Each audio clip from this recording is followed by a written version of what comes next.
Welcome along to this sports betting preview here for TungstenTales and Seconds Out. A big weekend, the football action this weekend in the Premier League. West Ham play Manchester City on the Saturday early kickoff. A big game for Man City. They're looking really well, scored 20 goals in their last 6 matches, and Sergio Aguero is absolutely on fire. 4 goals last week in the Premier League. He's 11-4 shot to score the first goal to me, which looks fantastic value.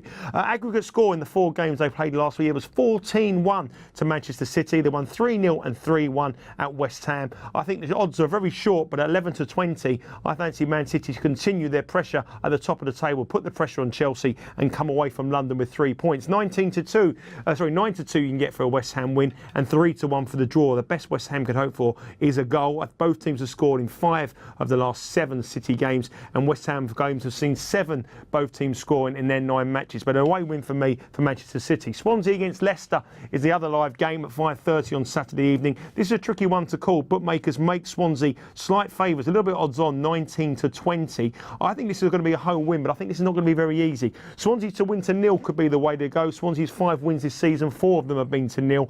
And in this fixture, all the 4 matches they've played in the last couple of years have all been 1-0. Swansea to win to nil is around about 2-1. But if you want to back Swansea, 19-20 you can get for them. About 5-2 for an away win and 13-5 for the draw.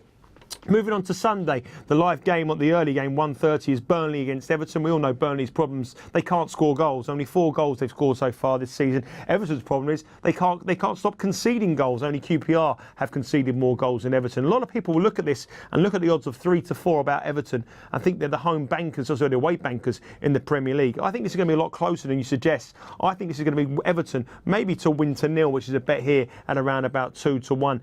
Burnley do not score goals like we said. Everton have only kept 1 clean sheet. That was in the last home game against Aston Villa. Can they do it again? I think if you're playing Burnley, that is the way to go.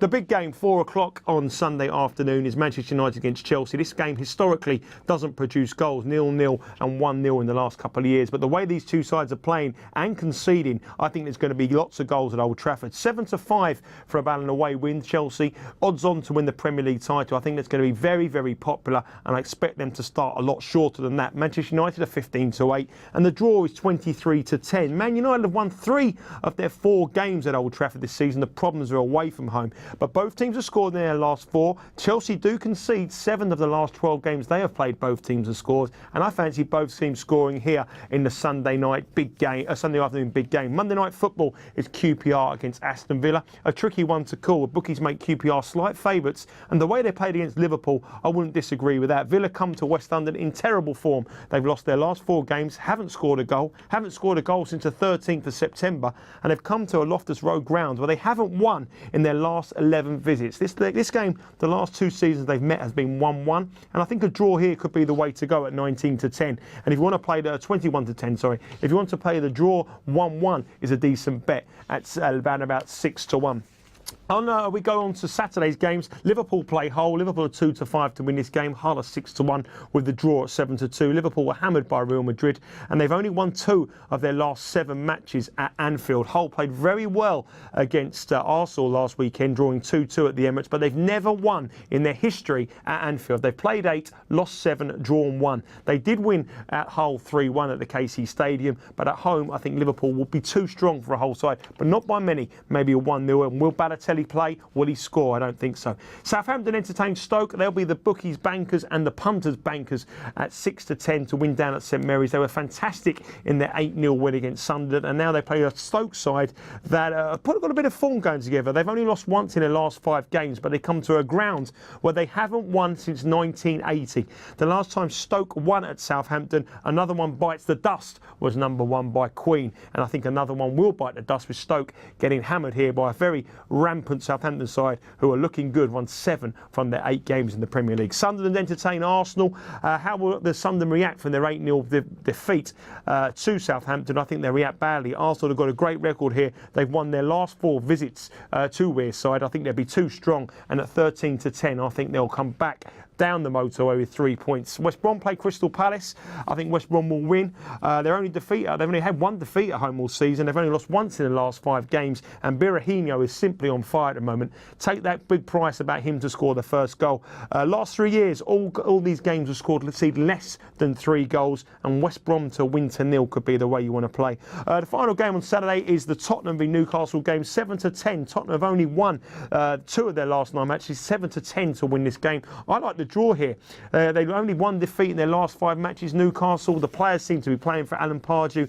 They got their first win of the season last week against Leicester, and Newcastle won here 1-0 last season. I think it's going to be a lot tighter than the bookie suggests, and I'm going for the draw. Moving on to darts, it's the European Championship from Germany, live on ITV4. A couple of big games to look at on Friday. Adrian Lewis, the defending champion, is 1-3 to win against Jelle Klaassen, the former BDO World Darts Champion. Stephen Bunting is 8-15 to win against Andy Hamilton. And Michael van Gerwen in fantastic form, won in Dublin. He's 1-6 to beat Justin Pipe.